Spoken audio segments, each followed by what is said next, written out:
There's a lot of pressure on creatives to define themselves and their music. How you pace yourself can help your career. Plus, Hipgnosis continues its billion-dollar buying spree. Stick around, we have a lot to talk about.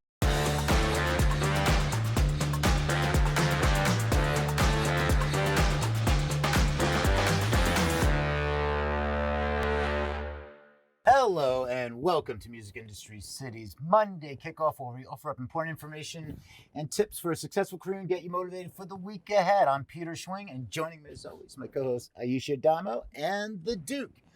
If there's something you'd like to chime in about, join us in the chat. We're over on Twitch, Facebook, YouTube, all the fun platforms, or leave a comment below.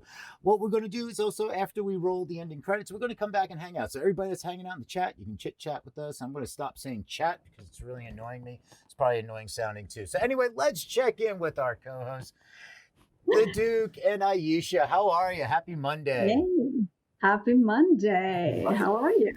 Good. How was your weekend? Solid, full of many Zooms and Clubhouse rooms and all of that. I know there's much ado today about Daft Punk and their announcement. Oh, yeah. After 28 years. Mm-hmm. Yeah, do you believe it? I didn't know they were even still doing stuff. I thought that was kind of like they just kind of faded into like doing other awesome stuff. Like, and they had to make it like an official breakup or something. Well, they'll be back together. There'll be a reunion tour or something. Aged out robots. Dave, what about you? How you doing? Welcome back. I know you've been back in New York for a little bit. You got a lot going on.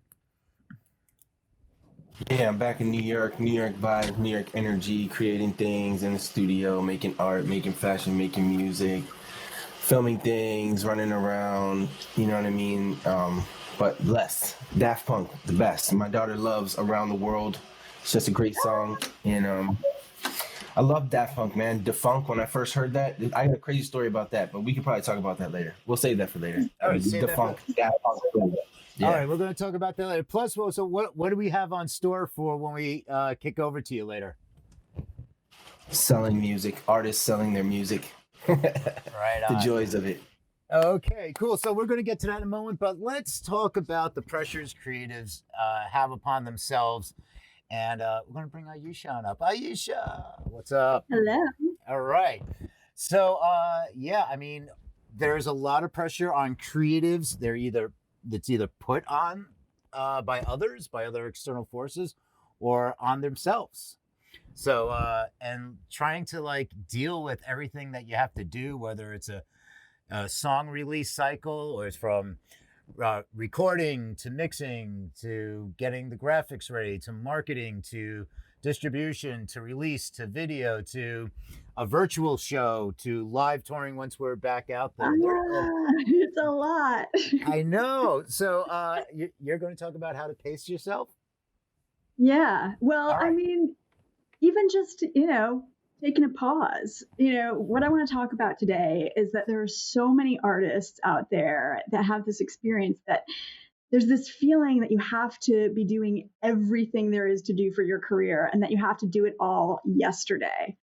In particular, I think during this quarantine period, and especially I think even more with the promise of normality returning with the vaccine, there are a lot of voices out there who are telling artists that they should be doing about 12 million things to promote themselves and prepare themselves while they still have time.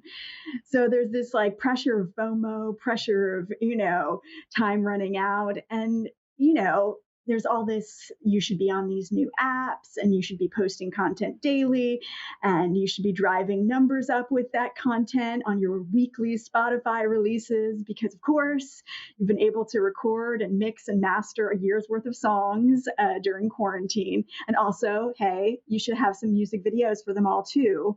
I mean, that's just a lot. It seems like a pretty Herculean task because, frankly, it is.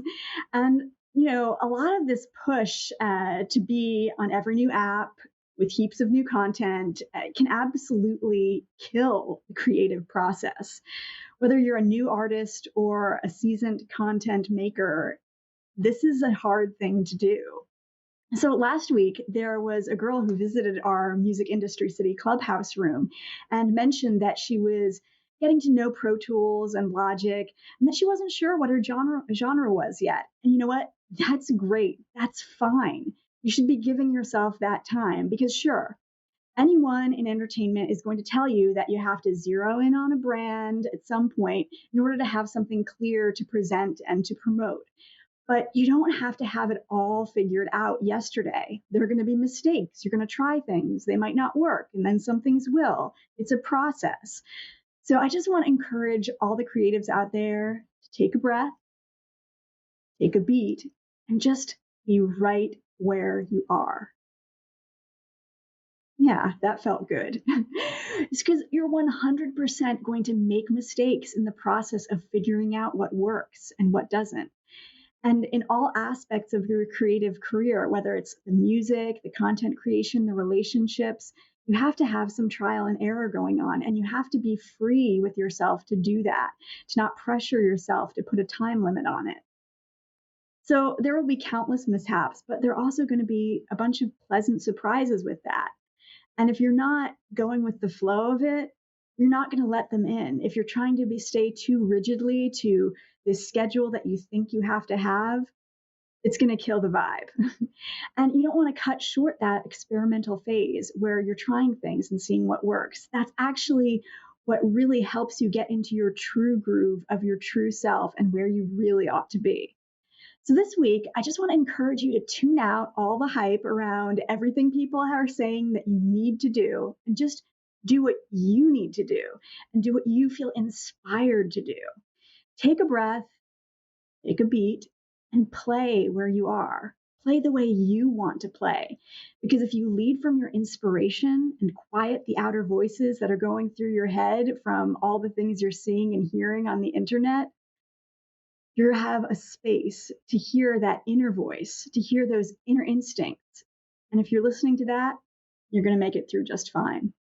So that's my thing for this week.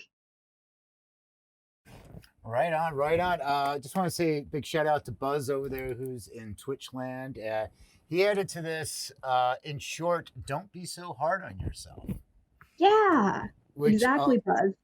Yeah, which a lot of us are. I know I am, especially.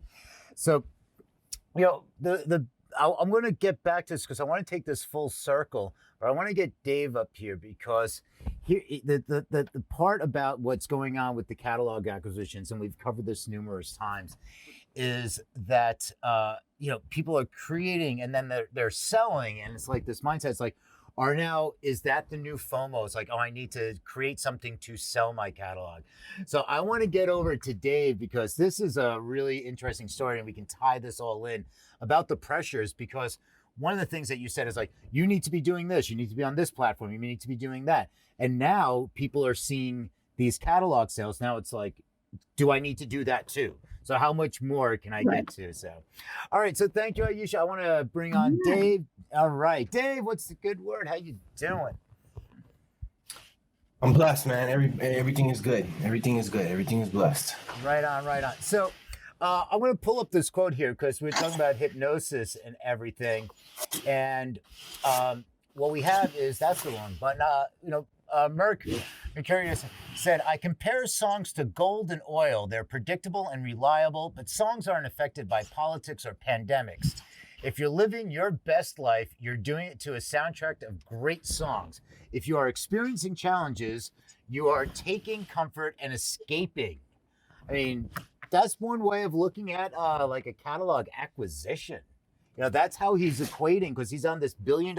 They've acquired 1.75 billion. They've dropped up 1.75 billion in there, and now they're looking to spend $1 billion more. What are your thoughts on this?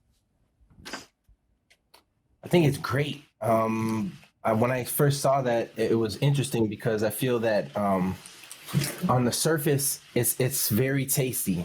It reminds me a lot of Zeppelis, right? I'm from Brooklyn, so I always like to bring it back to Brooklyn. So it reminds me a lot of Zeppelis in that it's very sugary on the top. I love it. Powdered sugar, it's delicious. But when you get to the real meat of it, it's kind of oily. It might mess up your stomach if you eat too many. You know what I mean? Because it's fried. And it doesn't, agree with a lot of people's stomachs, but that's for another show.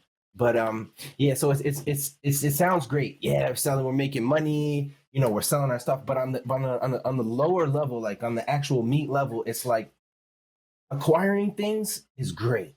It's awesome. Great business stuff, but you have to cultivate. And if you don't cultivate, but you can continue to acquire, you will have trees with no fruit. And nobody wants to buy that, nobody wants to eat that. And so that's a dangerous thing. As far as being the umbrella of the arts. You know what I mean? It's a dangerous thing for the artists, the creators, and it's also dangerous for the business entrepreneurs, because if that well dries up, you know, it's you ain't having no babies. You know, it's just not going to be birthing anything fruitful, because you didn't invest in the ground of it. It's one thing when the tree blooms, you say, man, watermelons are beautiful. I love it. I don't even know if watermelons grow on a tree. Watermelons are beautiful. I love them. They're so tasty. And the other thing is, like, did you help plant the seed though? Are you just taking, or are you giving? You know, it's a give and take. It's karma. You know what I'm saying? So it's all gravy until there's no more meat, and then you just have gravy, and nobody wants to drink gravy. I'm ending on that. Nobody wants to drink gravy. Let's get it. I don't know. I've seen some people like take like, hey, look, this gravy is kind of good, but you got to mix it in some mashed potatoes at least. You can't really just like stick a straw in it. So I'm with you on that. I'm going to bring up Ayesha back on here because this conversation is going to come and tie everything together. So Ayesha, welcome back. Planting the seed. Dave hits the nail on the head with this. The planting the seed, really, I look at that as like, okay, you got to get everything in place and it's ready to go, and you got to water the tree, and you got to get in. Then it's like the low hanging fruit or whatever it's going to be on that growing on that tree. And on the musician side is the pressure of like, well, what, I planted the seed, but now I got to water it. And every day I turn around, it's like, well, it's not raining today, so I have no water, or the aqueduct is dried up, or it's just cloudy, or it's snowing, and then I got to melt the snow to make water. So, I don't even want to get into the whole thing that's going on right now with people saying that snow is fake.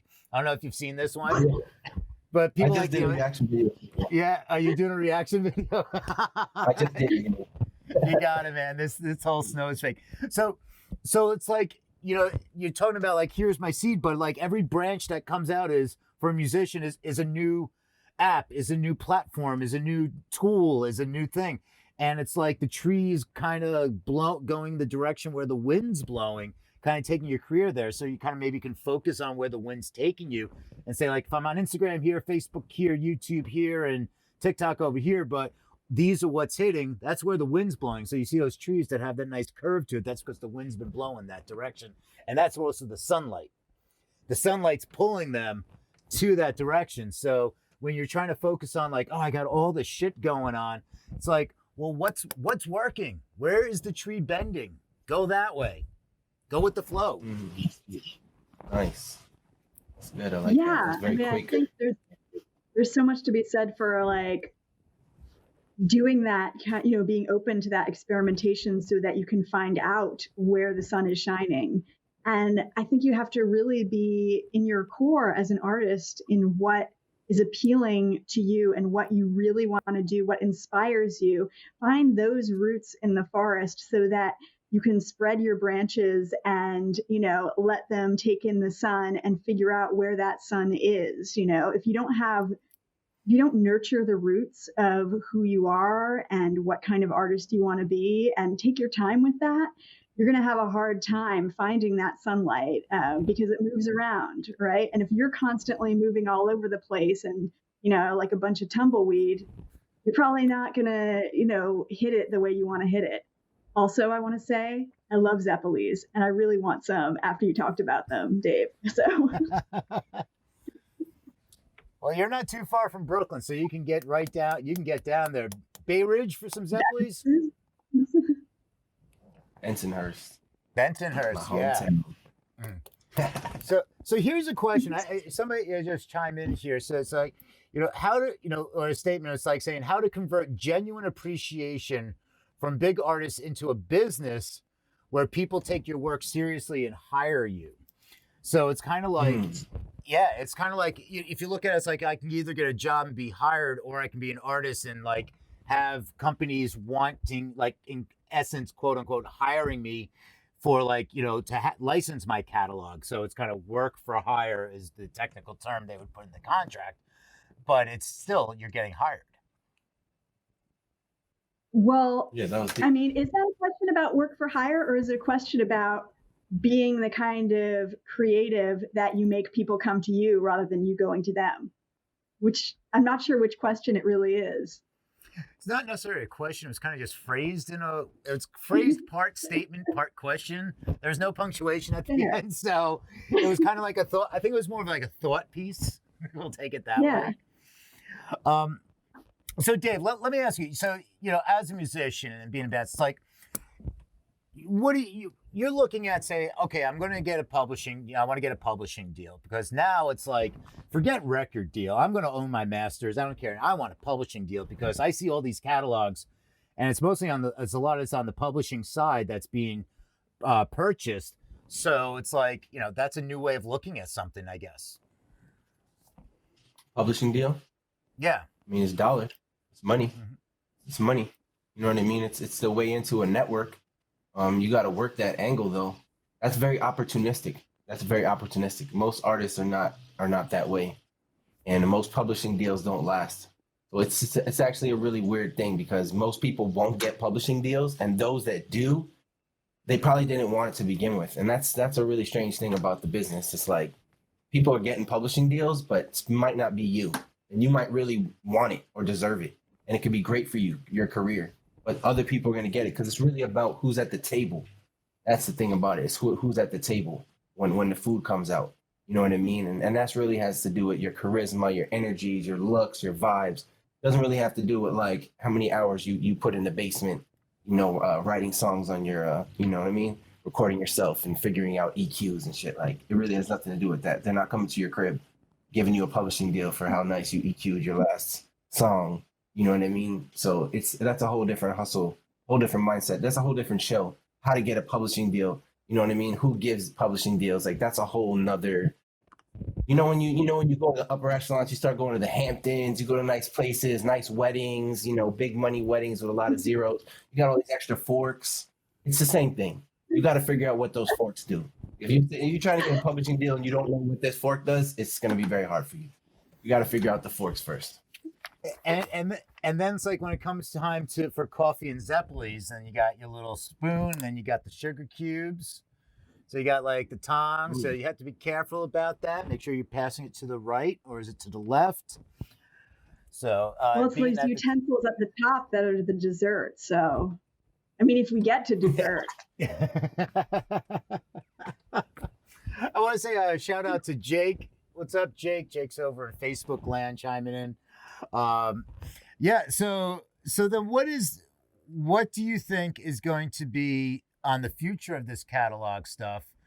And, and Dave, I think you hit the nail on the head. It's like the opportunistic side of the being the musician. And, Aisha, it's like, okay, now I have to add, I need to look for a publisher. Well, you always kind of should be looking for that. It's like, how can you balance that opportunistic side where a lot of creatives don't look at it from that business perspective? It's a lot. You still hear, I just want to write great music. Well, we want you to write great music. So yeah, focus on that. But if you don't have that team yet in your building, it's like, you need to step into that. So where's that focal point? And, how to pace that to get to the big payout?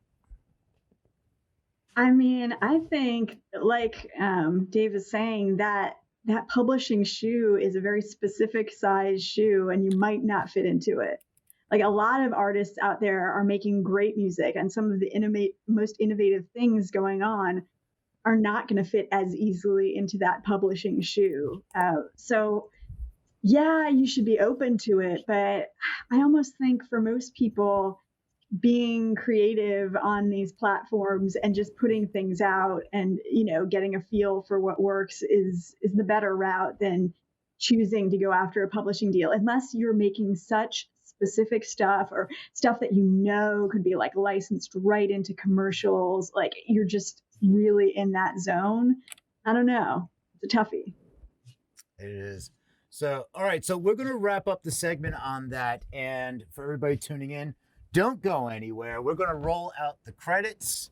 We're going to wrap. And when we come back after the bumper, we're going to still be chatting. So anybody that is in the chat, queue up some questions, anything you want to talk about. It's kind of that free form off the record. So that's going to be it for today. And if you find this interesting, hit all those subscribe, follow, like, whatever button that is on whatever platform you're on. And you can also check us out more at musicindustrycity.com. If you register there, it is free. And you're going to see we're doing stuff in this VR network, and we have all these social events where we're doing so much. We do like 7 things a week. And that it's not daily, but there are about 7 things during the week. So check us out. And once again, I'd like to thank the co-host Aisha and the Duke. We'll see you next time. Peace.